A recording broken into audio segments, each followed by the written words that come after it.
Pasko na naman, utang mo'y nandito pa. Hanggang kailan kaya ako maghihintay sa'yo? Bakit ba naman pinautang pa kita? Ang tanging hangad ko noon ay matulungan ka.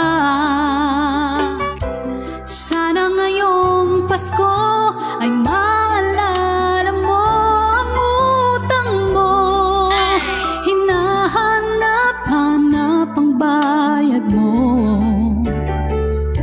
At kahit magtago ka, nangangarap at umaasa pa rin akong muling makita ka at makabayad ka sa araw ng Pasko.